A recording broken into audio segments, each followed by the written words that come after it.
Il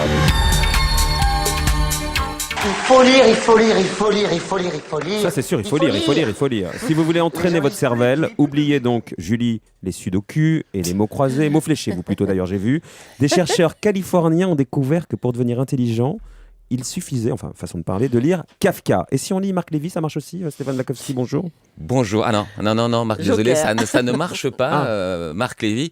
Mais bon, vous savez, c'est aussi un problème de style. Je ne sais pas si vous avez déjà lu Marc Lévy, mais quand on lit un bouquin de Marc Lévy, c'est malheureux à dire, mais on comprend absolument tout ce qu'il écrit. C'est-à-dire qu'on se laisse emporter par l'histoire, à la limite ça devient agréable, et le résultat, c'est qu'on ne fait aucun effort. Du coup, on ne muscle pas sa petite cervelle. Tandis que Kafka, excusez-moi, mais c'est autre chose. Faut bien s'accrocher aux pages. Moi, je vous conseille même de mettre 2 aspirines de côté, au cas où vous ayez l'intention d'aller jusqu'au bout. Alors, c'est pas moi qui exagère, vous savez qu'il y a un mot dans la langue française qui décrit ça. C'est-à-dire que quand une situation devient tellement compliquée que plus personne n'y comprend rien et que c'est angoissant, on dit c'est kafkaïen.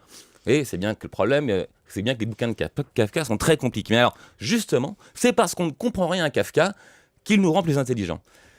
C'est logique en fait, puisque comme on ne comprend rien à Kafka, l'esprit humain est ainsi fait qu'il a absolument besoin de trouver un sens à une histoire. Et comme le sens des histoires de Kafka n'est jamais évident, ça fait tourner la cervelle et c'est comme un muscle, on s'entraîne et on devient plus performant. Si vous n'êtes pas convaincu, des chercheurs californiens ont fait cette expérience dans un laboratoire, 2 groupes de cobayes. Les premiers ont lu un vrai texte de Kafka qui s'appelle Le médecin de campagne. Je vous fais le pitch, c'est l'histoire d'un médecin qui monte sur un cheval tombé du ciel pour aller soigner un garçon.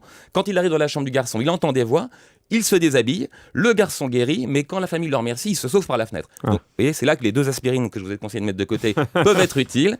C'est le moment effectivement de trouver un sens à cette histoire. On s'y épuise, mais on se muscle la cervelle. D'autres ont lu la même histoire, mais débarrassés de tout le côté un peu surréaliste. Et au résultat, après la lecture, on fait faire des tests d'intelligence. Ceux qui ont lu la vraie histoire compliquée sont plus performants que ceux qui ont lu la version simplifiée, allégée, light, tendance un peu Marc Lévy. Alors, en même temps, si vous n'avez pas de Kafka chez vous, c'est pas grave. Vous prenez par exemple le mode d'emploi de votre grille-pain coréen traduit par ordinateur, vous n'y comprenez rien et votre cervelle se muscle de la même manière. Donc peut-être qu'on peut conseiller Kafka ou alors le mode d'emploi du réveil coréen à Farid, le casseur dont parlait tout à l'heure Michel Grossior. On fait du footing pour entretenir son corps et on devrait lire Kafka pour entretenir cette fois sa cervelle. Merci Stéphane, à tout à l'heure.